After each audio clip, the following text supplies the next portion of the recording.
Good morning, everybody. I want to talk about deficiency stories and the link between those and self-sabotage.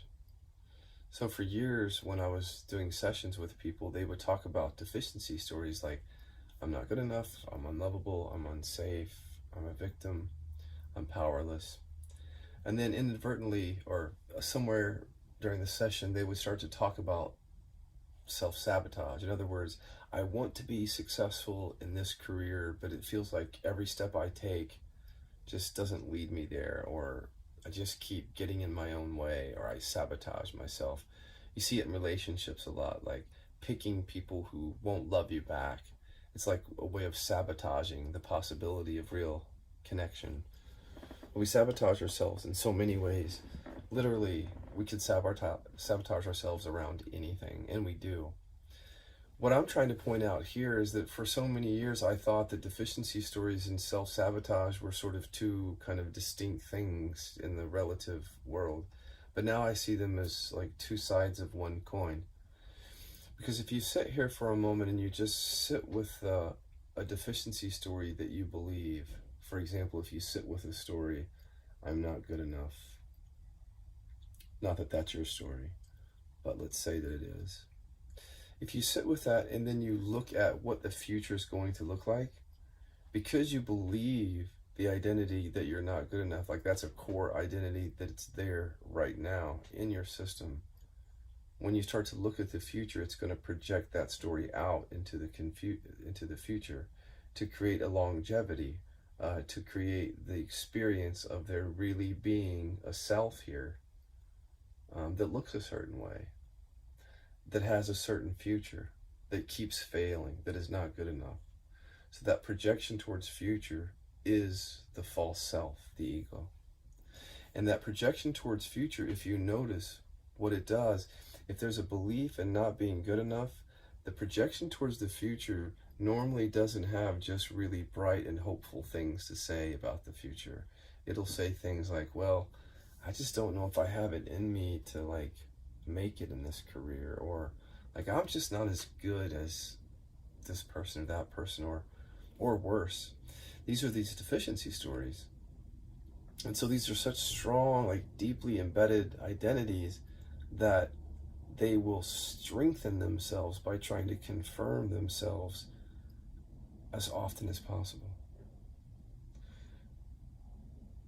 It's almost impossible to fully succeed in life, like fully succeed, whatever that means for you, if you have a deficiency story, because self-sabotage comes with a deficiency story. Let me try to explain it a different way. The I'm not good enough story stays in place by telling similar or entertaining similar words and pictures which confirm that central identity, I'm not good enough, right? So therefore, when we go out into the world, or when we start looking at the future, our minds are already looking for ways in which we can unconsciously confirm that we're deficient, that there's something wrong with us. So it's looking for ways to interpret a situation, or interpret somebody's words or somebody's inaction as meaning that I'm not good enough. The mind is doing all of that.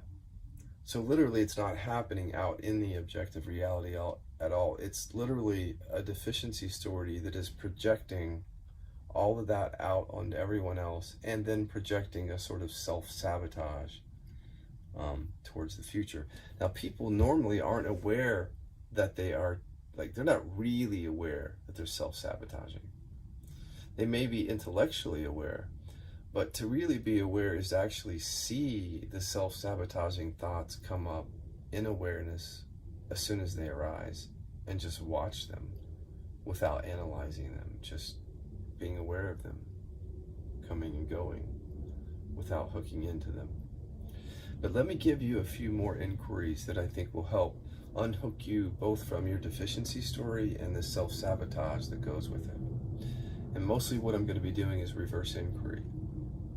So if your deficiency story is not, I'm not good enough, if it's something else, you're going to have to substitute some different words here, okay? But reverse inquiry essentially means if we believe A, then what we do is we state the opposite of A, in order to conjure things up into awareness and let go of them. For example, if I believe that I'm a loser, I would say I'm a winner. Not to believe that, or not as a positive affirmation like in therapy, but rather to say that so that I can conjure up all the words and pictures in the unconscious and the feelings and sensations which are trying to convince me that in fact I am a loser. So by saying I'm a winner, which is the reverse, it's like picking a fight with the ego, which forces it to come out of hiding, out of the unconscious, and then be in awareness so that you can just witness it and allow it to be as it is, and eventually to fall away, and then to come down in the body and release the emotional and other energy that you've been holding on with this deficiency story and self-sabotage. So here's our inquiry. We're just going to use the deficiency story, I'm not good enough, but you can substitute it for another one if you need. So if that's our belief, then what we're going to do is we're going to look at the people in our lives that have made us feel not good enough. So I want you just to see those people. Close your eyes and just witness them looking from awareness, not analyzing, not thinking, just watching. And then I want you to say, I'm perfect as I am. And as soon as you say it, I want you to find out whether that feels true, false, or neutral. If it feels true or neutral, it just means there's no real charge around that. You don't really have anything around that, so you can move on. But most of the time there's a false. There's a feeling like that statement doesn't feel true, that I'm perfect as I am, as I look at all of these people who've made me feel not good enough. And that's what we want to happen in inquiry. When we say that reverse inquiry, I'm perfect as I am, we actually want all of this ugly stuff to come up that proves otherwise, that proves the opposite, that proves that you're a loser, that proves that you're not good enough, so that we can then witness that from awareness. So let's try that. Start by saying, I'm perfect as I am, as you look at these people in your life.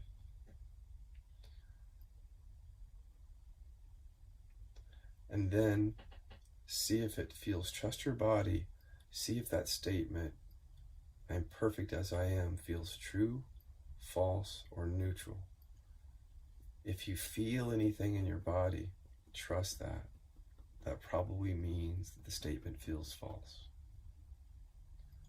So what I want you to do then is just to be aware of whatever is coming up in thoughts to tell you that you're not good enough, and just rest with those.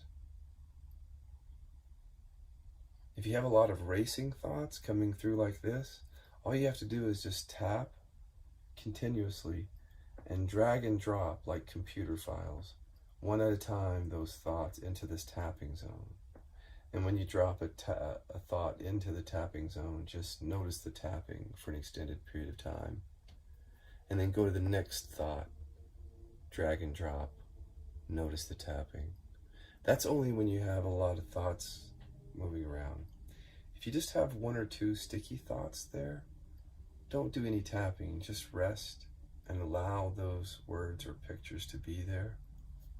Just gently watching from awareness, without trying to fix, change, or get rid of anything, just seeing these thoughts. Again, tapping if you need to. If something feels sticky, you could tap. But otherwise, just witnessing and allowing this to be. And you can even turn off the video and just sit with these thoughts until they all fall away, or until through tapping they fall away, and then turn the video back on. Because I need to move at a certain pace here, so you can turn the video off if you need right now.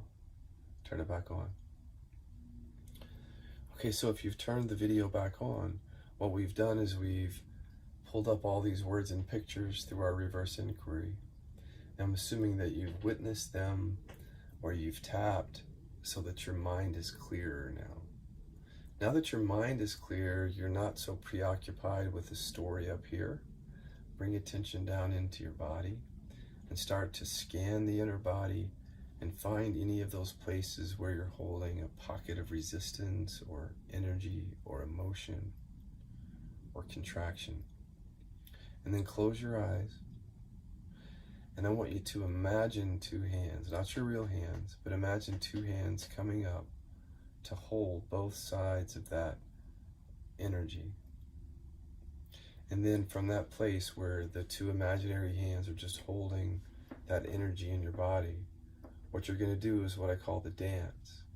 So if the sensation wants to move in any way, your hands move with it. If it wants to spread out and get bigger, your hands get bigger. If it wants to get smaller, your hands get smaller. Stay with that for a bit. I'm going to come back in a second. Just let your hands follow wherever that energy wants to naturally lead. This particular exercise reduces or eliminates resistance in the body, which is very helpful. So again, just resting with that body. You can turn the video off. If you need more time, just stop that video, pause it, so that you can sit with the video longer, with the feeling longer. But now that you've had the video off, or you sat with the feeling, I assume there's a movement down there or not in the body, and it doesn't matter. Just go back to the same inquiry. Pull up the people that have most made you feel not good enough. Look at them and say, I'm perfect as I am, and go through the whole process again. If you do that for 30 minutes to an hour every day on your main deficiency story, just that, not even working on self-sabotage, you will already start to improve the self-sabotage, because once a deficiency story diminishes, the self-sabotage that goes with it starts to diminish. But let me give you one more inquiry to help with self-sabotage. Okay. It's very simple. Let's say I've been trying to open a business, and for some reason things keep getting in your way. All you have to do is say things like, nothing stands in the way of me opening this business and making it successful. That's a reverse inquiry. So if there's anything that disagrees with that, it's going to come up in awareness. So maybe there's thoughts like, well, I'm not cut out for this, or whatever. Just watch. Quietly watch what comes up. And stay with it. Pause the video if you need. Tap if you need to unhook from really sticky thoughts. Otherwise, just rest and allow these thoughts to be there until they fall.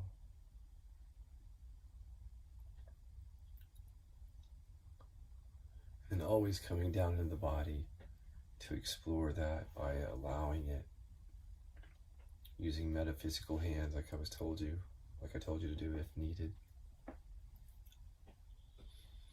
And then here's one more self-sabotage inquiry that you can do to add on to your 30 minutes of daily practice.